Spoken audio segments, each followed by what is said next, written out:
Welcome to इकरास biology. आज के इस लेक्चर में हम डिस्कस करने वाले हैं डाइजेशन इन स्टमक। इससे पहले हमने डाइजेशन इन द माउथ को डिस्कस किया है। अगर आपने वो वीडियो अभी तक नहीं देखा तो प्लीज़ उस वीडियो को देखिए, और अगर आपको पसंद आए तो लाइक, सब्सक्राइब एंड शेयर करिए, और बेल आइकन को प्रेस करना बिल्कुल ना भूलें। स्टार्ट करते हैं डाइजेशन इन द स्टमक। यहाँ पे हम स्टमक के स्ट्रक्चर, उसका फंक्शन और डाइजेशन उसमें कैसे कैसे होता है, सारे प्रोसेस को हम यहाँ पे पढ़ेंगे। इसके लिए आप लोग एंड तक बने रहें। ये है सबसे पहले स्ट्रक्चर के बारे में अगर हम बात करें, स्ट्रक्चर, तो इसका स्टमक का स्ट्रक्चर कैसा होता है? जे शेप्ड स्ट्रक्चर होता है, पाउच लाइक स्ट्रक्चर होता है। ठीक है, ये है हमारा ईसोफेगस। ईसोफेगस स्टमक में जाके ओपन होता है। जे शेप्ड स्ट्रक्चर होता है इसका। ये है स्टमक, ये स्टमक का स्ट्रक्चर है।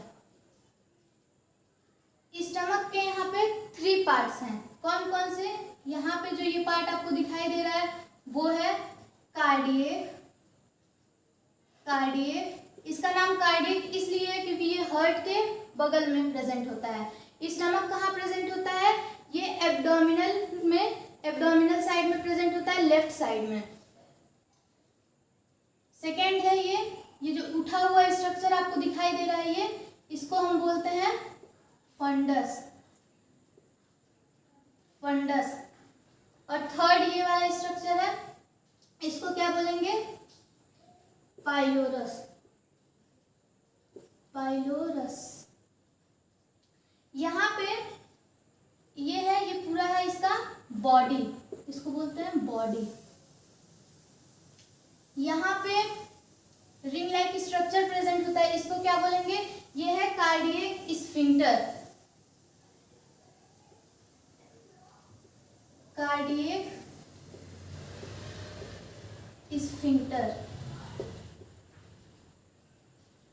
इसका वर्क क्या होता है? ये एक वॉल्व है। ये इसमें क्या करता है? ये फ्लो को रोकता है, बैक फ्लो को ये रोकता है। अगर यहाँ से स्टमक में से क्या होता है, यहाँ से ये जो बोलस है वो इंटर करता है स्टमक में। स्टमक में ये जब बोलस आता है उसके बाद ये बोलस फिर से आइसोफेगस में ना जाए, इस वजह से ये प्रेजेंट होता है, ये बैक फ्लो को रोकता है। नेक्स्ट है, यहाँ पे भी एक स्फिंक्टर प्रेजेंट होता है। ये स्मूथ मसल्स का बना हुआ होता है, इसका नाम है पाइलोरस स्फिंक्टर।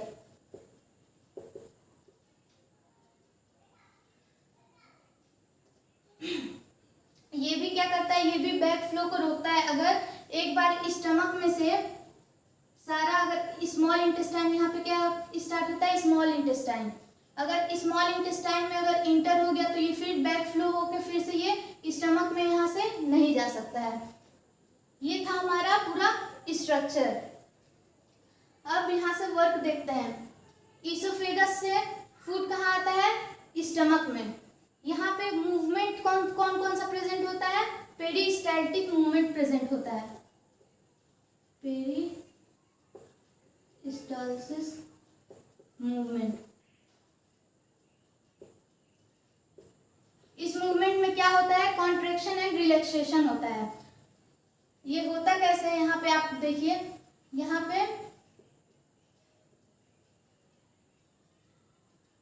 ऐसे यहाँ पे होता है, मसल्स कॉन्ट्रैक्ट कर रही हैं और रिलैक्स कर रही हैं। यहाँ पे बोलस है, यहाँ पे बोलस है।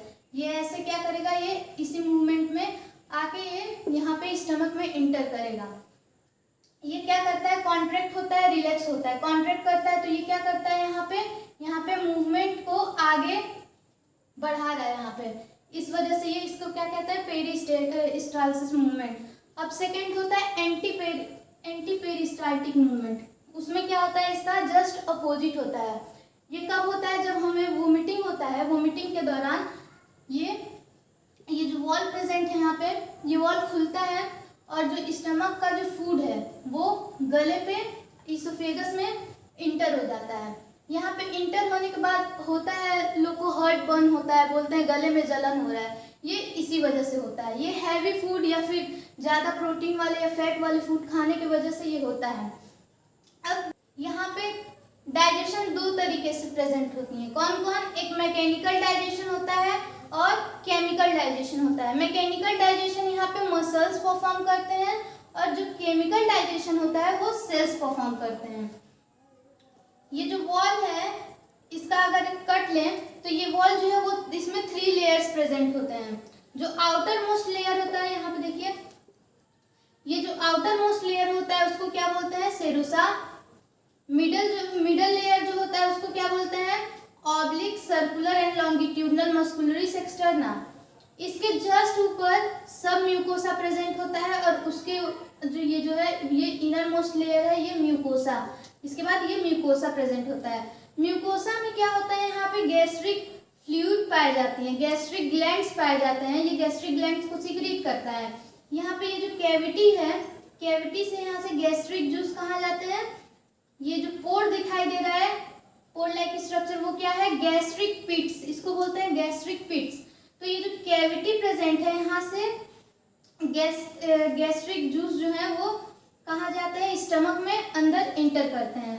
म्यूकोसा क्या करता है? ये प्रोटेक्शन भी प्रोवाइड करता है, क्योंकि जो हमारा स्टमक है, स्टमक किससे बना हुआ है? इसमें प्रोटीन भी है, स्मूथ मसल्स होते हैं, तो यहाँ पे प्रोटीन भी है। तो यहाँ पे ये प्रोटेक्ट करता है इस मसल्स को, ताकि वो उसको डाइजेस्ट ना कर पाए। क्या होता है यहाँ पे, अगर इसका यहाँ पे हम छोटा सा अगर पार्ट यहाँ पे ले लें ये, तो इसमें किस किस तरीके के सेल्स प्रेजेंट होते हैं? पहला है चीफ सेल्स। ये क्या सीक्रेट करता है? ये पेप्सिनोजेन सीक्रेट करता है। ये जो पेप्सिनोजेन है ये इनएक्टिव फॉर्म में होता है, यहाँ पे इनएक्टिव फॉर्म में। नेक्स्ट है ये जो रेड कलर का आपको दिखाई दे रहा है, ये है पेराइटल सेल्स। ये क्या सीक्रेट करता है? ये HCl को सीक्रेट करता है। नेक्स्ट ये जो ग्रीन कलर का आपको दिख रहा है वो है म्यूकस सीक्रेटिंग सेल्स। ये म्यूकस को सीक्रेट कर रहा है। तो यहाँ पे पेप्सिनोजेन जो है वो इनएक्टिव फॉर्म में है, और यहाँ पे जब HCl वर्क करता है, यहाँ पे HCl, ठीक है, HCl इसको क्या करता है? कन्वर्ट करता है एक्टिव फॉर्म में। पेप्सिनोजेन को पेप्सिन में कन्वर्ट करता है। ये हो गया एक्टिव फॉर्म। यहाँ पे क्या होता है? जो प्रोटीन है वो पेप्टाइड बॉन्ड को एक्सपोज करता है और यहाँ पे प्रोटीन का डाइजेशन स्टार्ट होता है। यहाँ पे जो पेप्सिनोजेन है वो इनएक्टिव फॉर्म में है, क्योंकि अगर ये एक्टिव फॉर्म में होगा तो क्या करेगा? इसके मसल्स को भी डाइजेस्ट करना स्टार्ट कर देगा। तो ये क्या होता है? म्यूकोसा जो है ये इस मसल्स को, ये फ्लूइड लाइक स्ट्रक्चर है या जेल लाइक स्ट्रक्चर, ये प्रेजेंट होता है इसके वॉल पे, ठीक है। ये क्या करता है? ये प्रोटेक्शन प्रोवाइड करता है इसको, कि ये जो एक्टिव फॉर्म है, जो पेप्सिन जो है वो क्या कर रहा है? प्रोटीन को डाइजेस्ट कर रहा है, तो ये इसको इफेक्ट ना करे, ये काम होता है इसका। अब नेक्स्ट है, देखते हैं कि फंक्शन क्या क्या है स्टमक के। तो स्टमक का पहला फंक्शन क्या होता है? ये फूड को स्टोर करता है, स्टोर फूड। ये डिपेंड करता है कि फूड किस तरीके का लिया गया है और कितने अमाउंट में लिया गया है, ठीक है। फूड को कितने घंटे स्टोर करना है ये किस पे डिपेंड करता है? ये किस टाइप का food, quality and quantity of food पे ये डिपेंडेंट है।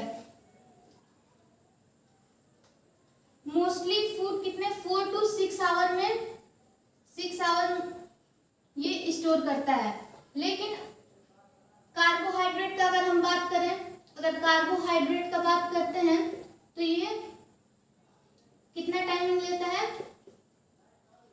1 to 2 आवर।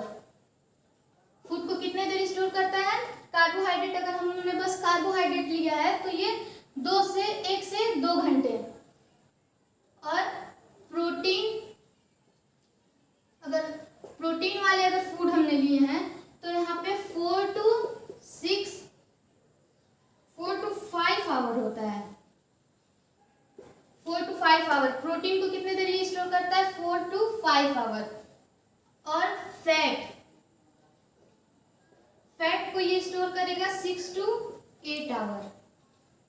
तो ये डिपेंड करता है कि हम किस टाइप का फूड ले रहे हैं और कितने अमाउंट में ले रहे हैं। तो ये टाइमिंग इस पे डिपेंड करता है कि कितना टाइम वो लेगा और कितने देर में वो डाइजेस्ट करेगा। इसीलिए बोलते हैं अगर हम फैट वाले कोई भी फूड अगर हम खा रहे हैं तो उसके बाद उसको खाने के 6 से 8 घंटे तक हम कुछ खाएं ना तो ये ठीक है। और अगर खा लिए तो यहाँ पे क्या होता है, हार्ट बर्निंग होने लगता है, गले में जलन होने लगता है। और सबसे कम टाइमिंग क्या लेता है, कार्बोहाइड्रेट जो है वो सबसे कम टाइम 1 to 2 आवर्स में ये डाइजेस्ट होता है। ये था हमारा पूरा डाइजेशन इन स्टमक। स्टमक में डाइजेशन कैसे होता है और स्टमक का फंक्शन था, ये क्या फंक्शन करता है, फूड को स्टोर करता है और प्रोटीन और फैट्स को ये क्या करता है, डाइजेस्ट करता है, ब्रेक डाउन करता है उसका। अब जब यहाँ पे और क्या करता है, ये काइम फॉर्म में फूड को कन्वर्ट करता है, काइम बनाता है, मीन्स एकदम स्मूथ बना देता है और छोटे छोटे पार्टिकल्स में एकदम ये बना देता है। तो ये वर्क था किसका, स्टमक का। अब यहाँ पे जब ये काइम फॉर्म में फूड हो गया तो यहाँ पे क्या होगा, ये जो पाइलोरल स्फिंक्टर है ये ओपन होगा और यहाँ से इंटेस्टाइन में, स्मॉल इंटेस्टाइन का पहला पार्ट क्या होता है, डियोडिनम, ठीक है। तो ये डियोडिनम में ये इंटर करेगा। अब जब ये डियोडिनम में इंटर कर गया तो इसके बाद क्या होगा, इसके बाद ये फिर वापस यहाँ पे स्टमक में नहीं आ सकता क्योंकि यहाँ पे स्फिंक्टर प्रेजेंट है, इस वजह से। तो ये था टोटल डाइजेशन इन स्टमक की स्टमक में डाइजेशन कैसे होता है, उसके फंक्शंस क्या क्या हैं और उसके स्ट्रक्चर्स क्या क्या हैं, उसमें किस किस टाइप के ग्लैंड्स पाए जाते हैं, गैस्ट्रिक ग्लैंड्स, और उसका वर्क क्या होता है, ये सारा था डाइजेशन इन स्टमक। और ये कंप्लीट हुआ हमारा। और अगर आपको ये वीडियो अच्छा लगे तो please like, subscribe and share करें। Thank you so much.